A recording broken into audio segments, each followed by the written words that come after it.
सो जीअं त असांखे दरगाह फतेहपुर शरीफ़ मेलो हुयो, उते वञिणो हो।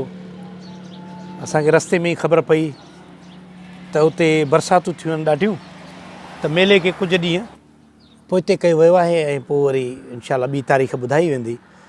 त असां बजाए कराची मोटण जे इहो सोचियोसीं ऐं हुब त वञण जी फतेहपुर शरीफ़ हुई, पर जीअं त सेवण जी ज़ियारत करे लाल शाहबाज़ जी वरी असां वापसि थींदासीं कराची।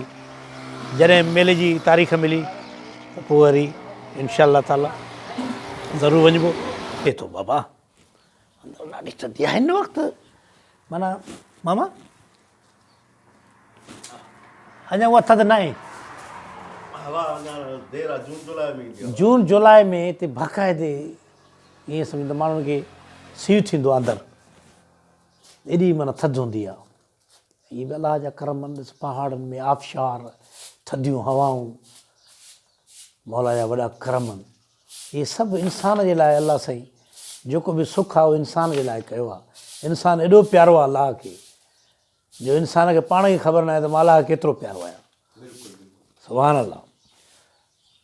ऐं हीअ असांजा ॿ फ़क़ीर वेठा आहिनि। ऐं हाणे जेको आहे असां सेवण जी दरगाह ते वञूं था, उते ज़ियारत करे पोइ वरी असांजी कराची वापसी आहे। दोस्तो, कराची खां वेंदे लकी शाह सदर पहिरियां अचे थो ऐं उहा गार जेकी आहे थधी उहा पोइ थी अचे। त पर असां इहो सीन जेको आहे सो गार खां पोइ आयो आहे। ऐं हाणे असांजो कलंदर जी तरफ़ जेको आहे सो रवानगी आहे ऐं रस्ते सां हलूं पिया। दोस्तो ख़ुशि हुजो, आबाद हुजो। असांजे हिन सफ़र में जेको आहे सो तव्हां असां सां गॾु आहियो। कलंदर शाहबाज़ जी दरगाह ते आया आहियूं, लाल कलंदर शाहबाज़, जिथे असांजो दोस्त अशरफ आतार जेको असांजे स्टेज जे पुराणे दौर जो अदाकार आहे, हिन वक़्तु सहाफ़ी आहे ऐं हुन असांखे फुल प्रोटोकॉल ॾिनो आहे। ऐं मामू अलावरा बि असां सां गॾु आहे।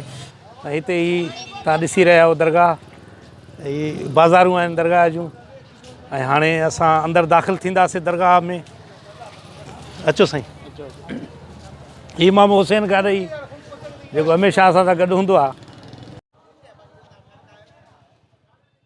कलंदर सखी हैदर।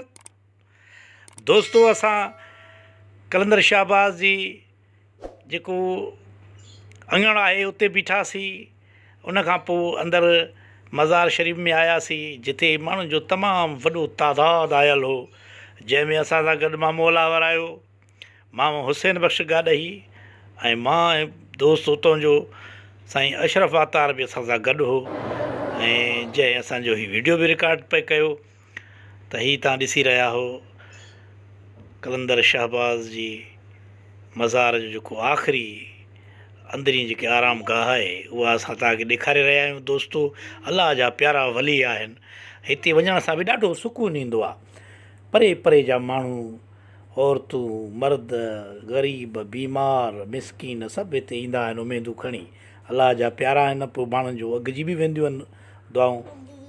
ऐं हीअ तव्हां ॾिसी रहिया आहियो जेको कलंदर शाहबाज़ जी ॻीचे में ॿधलु हो, हीअ उहो पथर आहे जेको हिन वक़्तु चांदी जे में मड़े रखियो आहे उन्हनि, ऐं जंहिंखे माण्हू हथु लाहे करे बरकतूं हासिलु कंदा आहिनि। असल में इहो ज़रियो हूंदो आहे अलाह जा प्यारा माण्हू जेके बि घुरंदा आहिनि, उहे अलाह खां घुरंदा आहिनि। प्यारा जेके अलाह जा आहिनि, जंहिं जूं महिनतूं थियल आहिनि, उहो हिकिड़ो ज़रियो हूंदो। हीअ बाज़ार आहे जंहिं मां असां ख़रीदो फ़रोख़्त कईसीं। दोस्तो, जीअं त लाल शाहबाज़ कलंदर जी ज़ियारत करे असां वापसि थिया आहियूं। अलाह जा प्यारा आहिनि ऐं ज़रियो ॾेई अलाह खां दुआऊं घुरियूंसीं, अलाह जे प्यारनि खां। ऐं हाणे वापसी थी आहे कराची जी तरफ़। ऐं वरी पोइ इनशा तव्हां सां ज़रूरु मुलाक़ातूं कबियूं। इहे सैर सफ़र तव्हांखे ॾेखारिबा पए, जेके सफ़र कयूं था पिया असां। जीअं त हीउ जेको आहे सो सफ़र हिकिड़ो सूफ़ियुनि जो सफ़र आहे, ऐं जेको असांजो सफ़र एसिते ताणी लिखियलु हो कलंदर शाहबाज़ जी नगरी ताईं। हाणे वरी वापसि थियूं था इनशा वरी कंहिं ॿिए सफ़र ते तव्हां सां मुलाक़ात थींदी। तेसिताईं सॼी संगत खे ॾींदा इजाज़त। ख़ुदा हाफ़िज़।